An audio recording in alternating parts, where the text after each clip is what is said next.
Bahaye ikaze kuri Kivu Update, ikaze ku mutekano, politiki na diplomasi mpuzamahanga, nshuti z'amakuru agezweho ku ngingo zitandukanye zirabana na politiki mpuzamahanga. Gitondo cyiza, gicamunsi n'umugoroba mwiza kuba twumva kuri izo ngingabihe.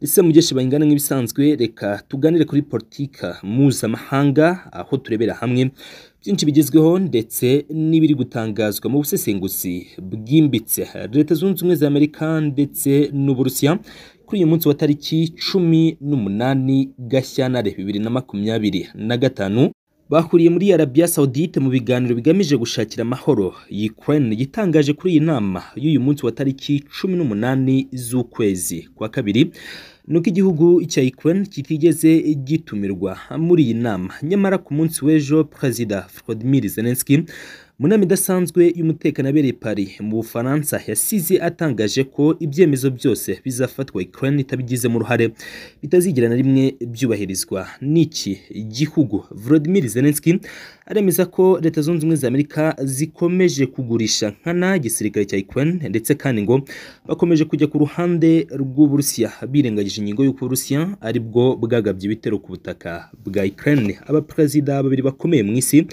Perezida wa Leta Zunze Ubumwe za Amerika mushya umurepublika Donald J. Trump ndetse na Perezida w'Uburusiya Vladimir Putin bakomeje kugirana amasezerano ibanga asoza urugamba Uburusiya bwatangije muri Ukraine kugeza ubu bugishimangira ko buri mu bikorwa bya gisirikare. N'urugamba kandi kuri ubu bihugu byinshi bya OTAN bikomeje kugiramo uruhare. Ubwami bw'Abongereza bwatangaje ko uko byamera kose Keir Starmer, minisitiri w'intebe w'ubwami bw'Abongereza, yitega gufata imyanzuro ishobora kubangamira Abongereza n'Abongerezakazi, ariko iki gihugu cya Ukraine kikabona umutekano. Keir Starmer yatangaje ko yitega kohereza ingabo nyinshi mu kubungabunga amahoro ku butaka bwa Ukraine. Igisa nk'aho ari intambara yeruye y'abatangije ku Burusiya, cyane ko izi ngabo zitazaba zigiye ku butumwa bwa Loni, n'ingabo zizaba zigiye zihawe mission yo kurinda igisirikare cya Ukraine. Bivuze ko zifite inshingano zo kuba zahagarika ibitero by'ingabo z'Uburusiya, cyangwa se rimwe na rimwe zikisanga mu rugamba mu bice bimwe na bimwe Uburusiya burwaniramo mu gice cy'uburasirazuba bwa Ukraine. Dukurikije doctrine militaire y'Abarusiya, ibi ngibi nakabuza bisobanuye urugamba n'intambara ikomeye ubwami bw'Abongereza bwaba bwinjiyemo mu Burusiya.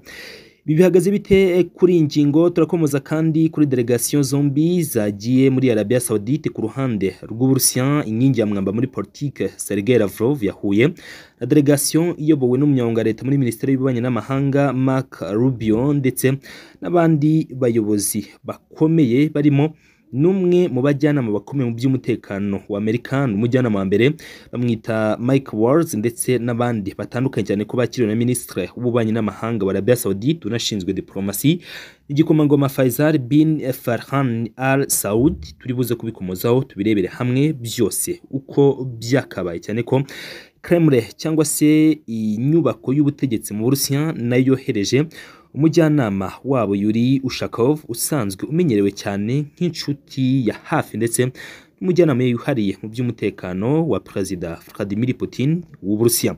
Ibi byose kandi turaza kwihurizaho andi makuru yemeza ko ibigo by'ubucuruzi by'Abanyamerika byakuye ku isoko ry'Abarusiya byahombye miliyaridi 300 z'amadolari. Turavuga miliyaridi 300 z'amadolari y'Abanyamerika ni ikiguzi ibigo by'Abanyamerika byavuye ku isoko ry'Abarusiya bahombye. Bihagaze bite kuri ingingo? Izi ngingo zose rero nizo tugiye guhuriza hamwe mu kanya gato dufite muri studio yacu, byose tubibagezeho gatandukanye. Kandi nimujye kure, mwibuke gukora subscribe kuri iyi platform yacu kugira ngo uruhererekane rw'amakuru n'ibiganiro byose aho biva bikagera mujye mubasha kubibonera ku gihe.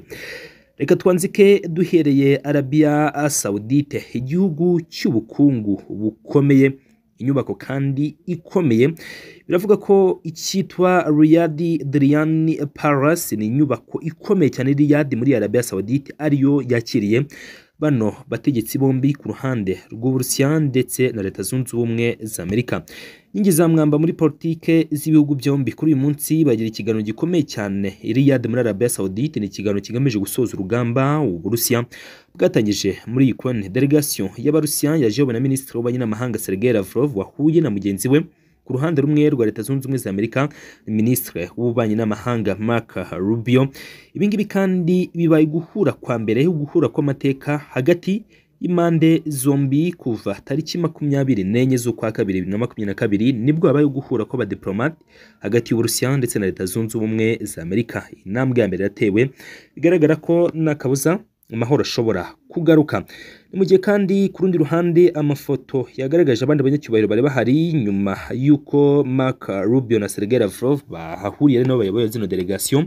Hari umujyanama mukuru muri Leta Zunze Ubumwe za Amerika mu by'umutekano Mike Waltz yarari kumwe kandi n'abandi bagiye batandukanye muri Leta Zunze Ubumwe za Amerika. Igikomangoma rero Faisal bin Farhan Al Saud nicyo cyabakiriye, kikaba kinashinzwe diplomasi ya Arabia Saudite, ndetse kandi n'umujyanama mukuru mu by'umutekano muri Arabia Saudite bamwita Mossad bin Mohammed Al Aiban, ndetse birumvikana ko ku ruhande rumwe hari harimo n'umujyanama mu bijyanye n'igisirikare w'Uburusiya Yuri Ushakov. Abangaba kandi bose bakaba bari kumwe na Sergei Lavrov, nyingi ya mwamba muri politike y'Uburusiya, ni Minisitiri w'Ububanyi n'Amahanga. Nyuma y'uko bino biganiro birangiye, impande zombi zavuze ko atari bibi, ariko kandi bavuga ko bigoye cyane gutangaza ibyaganiriweho kuri ubu. Gusa impande zombi ngo zaba zanyuzwe nk'uko byatangajwe nimwe mu muyoboro wa YouTube cyangwa se umuyoboro wa internet witwa One Russia. Yuri Ushakov, umujyanama Perezida Vladimir Putin mu by'umutekano, yavuze ko iki ari ikiganiro kiri seriye cyane, ndetse bimwe mu biganirwamo ngo ari byo ku rwego rwo hejuru, atari ibintu byo kwita bapfa gutangaza. Ibingibi kandi bije bivugwa ko bisa nk'ibiri gutegura inama abakuru b'ibihugu bombi bashobora guhuriramo. Ibihugu nka Arabia Saudite byari byagaragaje icyifuzo cy'uko byakakiriye inama, Ubushinwa nuko Qatar, ndetse n'ibindi bihugu nyine bidafite aho bihurira n'izi ntambara.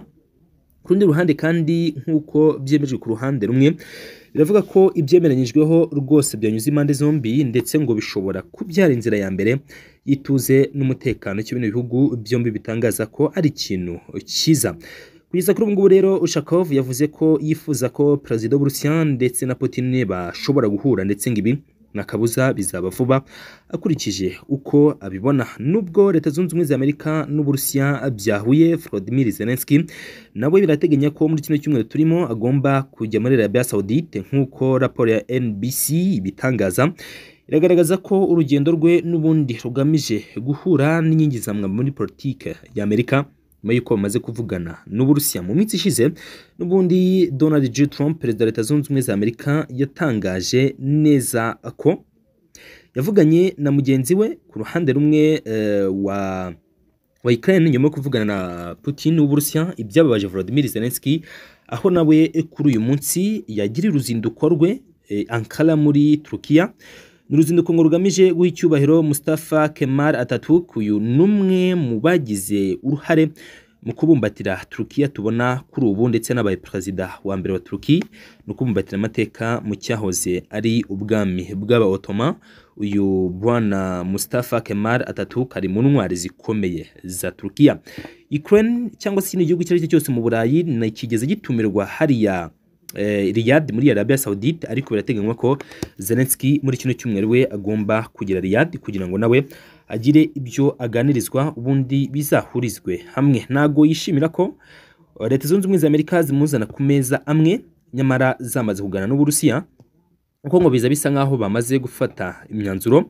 Guhera nibura 2014 nibwo Uburusiya bwatangiye kugenda byomeka ibice byo muri Ukraine, bafata Crimea 2014, nyuma gato bakurikizaho Kherson, Zaporizhia, Donetsk ndetse na Luhansk 2022. Uburusiya bwemeje ko bino bice bishya bine byose rwose hari ibice by'ubutaka bwabo, ndetse babigenzura. Biravuga kandi ko kugeza kuri ubu Uburusiya budafite gahunda yo kurekura bino bice byose. Perezida Putin w'Uburusiya avuga ko muri zimwe muri conditions zigombwa kugira ngo amahoro aboneke, ariko igisirikare cya Ukraine kigomba gusiga bino bice by'intara enye, Luhansk, Donetsk, Kherson na Zaporizhia, kuko ari ibice by'ubutaka bw'Uburusiya. Icyitwa territorial concessions nk'uko babivuga, cyangwa se uko Ukraine bivuga ko ibi rwose ari ukurenga ku mahame akomeye cyane, ndetse Ukraine ikavuga ko ibi ngibi bisa nkaho ari ukongera kuzana imyumvire ndetse no gusa nkaho basubiza inyuma mu bihe bya Union Soviétique, ibyo abanya-Ukraine bavuga ko bidakwiye muri rusange. Sergei Lavrov akemeza ko ibi rwose ari ukuri kandi kwambaye ubusa, nyuma y'uko kandi kugeza kuri ubu ibihugu byinshi mu Burayi bitari kuvuga rumwe ku bijyanye n'umwanzuro wo gutabara Ukraine. Perezida w'Ubufaransa Emmanuel Macron ku munsi w'ejo yahurije hamwe inama ikomeye hariya i Paris mu Bufaransa. Inama nakubwira ko yahurije hamwe ibihugu byo mu Burayi, naho Ubwongereza bwahereye bwemeza ko ugomba gufata imyanzuro ikomeye, ndetse na Secretary General wa OTAN Mark Rutte nawe atangaza ko ibihugu bya OTAN bigomba kwitegura kuko isaha ku yindi Uburusiya ngo bushobora kubagaba ibitero. Bisa nk'aho ari amagambo akongeza intambara. Mark Rutte ku rukuta rwa X yashyize hanze yandika avuga ko biteguye kandi bafite n'ubushake bwo kuba barinda Ukraine. Ni mu nama bahuriyemo i Paris. Uburayi ngo buriteguye kandi bwiteguye gutera intambwe igana imbere kugira ngo bwicungire umutekano ndetse bunawucungire Ukraine.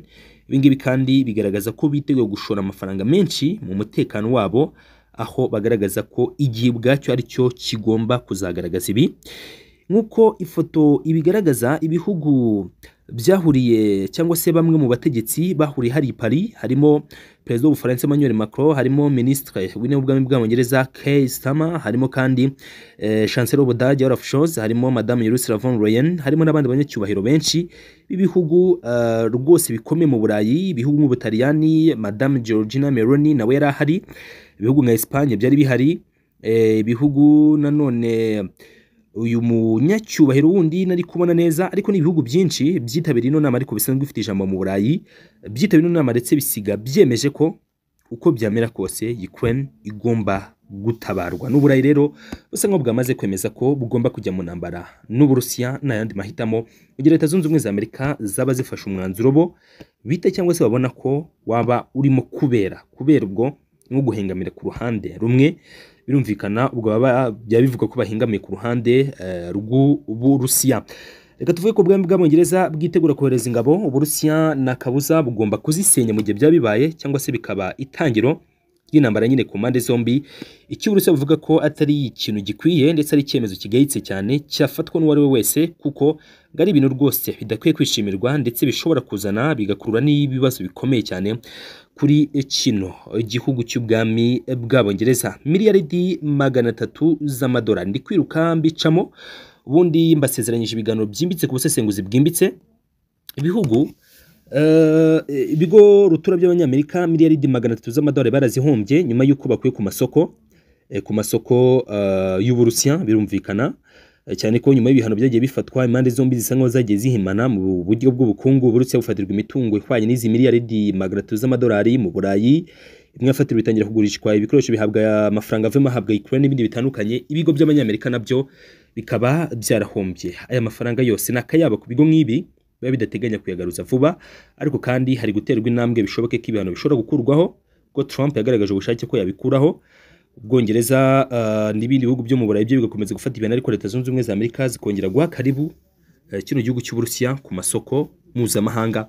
Birumvikana ko bishobora gutera intambwe idasubira inyuma. Ubwo rero ni ukuvuga ko Uburayi busa nko bwacitsemo ibice.